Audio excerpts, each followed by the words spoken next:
आज मैं आपको बताने जा रहा हूं कि एक अच्छा इंग्लिश स्पीकर बनने के लिए क्या सिर्फ मेकिंग ऑफ द ट्रांसलेशन या तो ग्रामर की अच्छी पकड़ रखने से सीखा जा सकता है। तो मैं बोलूंगा नहीं, सिर्फ मेकिंग ऑफ द ट्रांसलेशन या तो सिर्फ ग्रामर की अच्छी पकड़ रख लेने से एक अच्छा इंग्लिश स्पीकर आप नहीं बन सकते हो। ठीक है, इसके लिए सबसे एक विशेष स्पेशल पार्ट होता है वर्ड कलेक्शंस। तो वर्ड कलेक्शंस का भी होना बहुत जरूरी है। ठीक है, तो एक सवाल होता है कि वर्ड्स कलेक्शंस हम करें तो करें कैसे।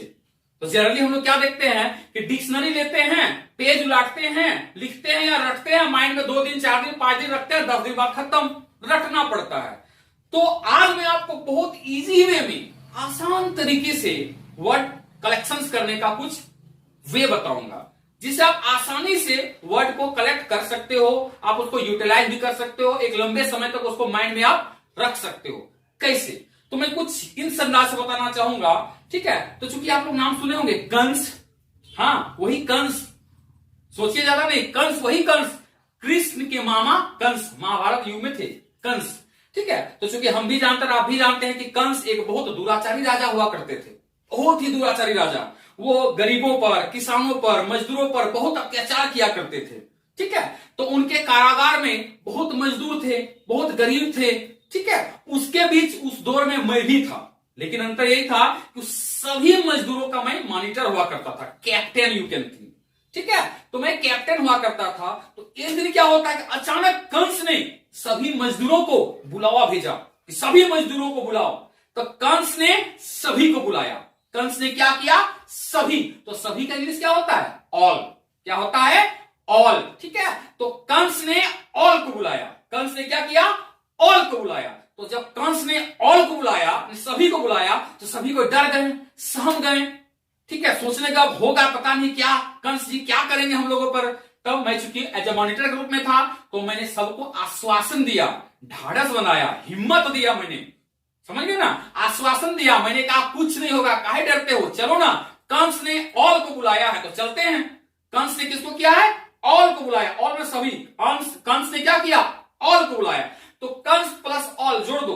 ठीक है, तो कंस ऑल क्या हो जाएगा, कंस ऑल। तो चूंकि कंस ने ऑल को बुलाया था तो सभी को डर गए थे, जिस कारण से सब डरे सहमे थे। तब मैं जाकर सबको आश्वासन दिया, ढाढ़स बनाया, हिम्मत दिया। ठीक है, तो कंस ने किसको बुलाया, सभी को बुलाया। तो सभी का इंग्लिश क्या हो गया, ऑल। तो cons plus all equal to console. ठीक है, स्पेलिंग है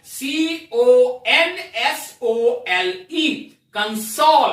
कंसोल मीन्स होता है ढाढ़स बनाना, हिम्मत देना या आश्वासन देना। यस, ठीक है, तो कंसोल मीन्स आश्वासन देना, ढाढ़स देना या हिम्मत देना। ठीक है, क्लियर हो गया। कंसोल मीन्स आश्वासन देना, ढाढ़स बनाना या हिम्मत देना।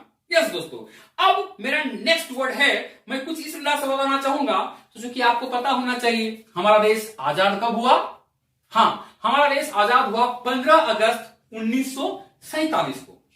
तो जो ही हमारा देश आजाद हुआ 15 अगस्त 1947 को, उसी वक्त संयुक्त राष्ट्र संघ UNO ने एक फुटबॉल मैच रखा पूरा विश्व को लेकर। उसमें सभी कंट्री उसमें भाग ले सकते थे, लेकिन सभी कंट्री के लिए एक रूल था, क्या, कि जो जो कंट्री यहां पर फुटबॉल खेलना चाहेगा, फुटबॉल खेलने के लिए हर एक खिलाड़ी को बूट चाहिए। आप लोग बूट समझते हैं, हाँ वही जूता। ठीक है, जूता माने शू, उसको बूट भी बोला जाता है। ठीक है, तो उन्होंने शर्त क्या रखा, कंडीशन क्या रखा, सभी कंट्री को बूट पहनना पड़ेगा। तो उस वक्त हमारा देश आजादी हुआ था, जिस कारण से आर्थिक स्थिति थोड़ी बिगड़ी हुई थी। तब हमारे देश का प्रधानमंत्री थे पंडित जवाहरलाल नेहरू। तो उन्होंने सभी जमींदारों के बीच ऐलान किया कि सुनो ना, आप लोग के पास ये कैपेसिटी है, तो अपने अपने अनुसार अपना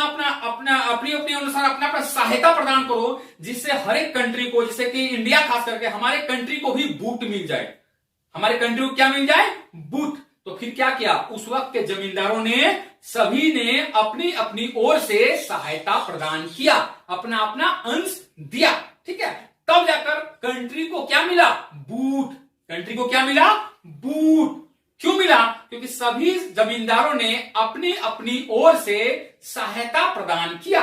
अपनी अपनी ओर से क्या किया, सहायता प्रदान किया। तब जाकर कंट्री को क्या मिला? बूट। तो country plus boot equal to क्या हो गया? Country boot. ठीक है, तो खाली कंट्री बूट को खाली कर दीजिए कंट्री ब्यूट। खाली बूट पर ध्यान देना है और बूट को खाली कर दीजिए ब्यूट। ठीक है, तो कंट्री ब्यूट एक इंग्लिश वर्ड बन गया। तो कंट्रीब्यूट मींस क्या हो गया? अपनी अपनी ओर से सहायता प्रदान करना या अपनी अपनी ओर से अपना अंश देना। ठीक है, तो कंट्रीब्यूट CONTRIBUTE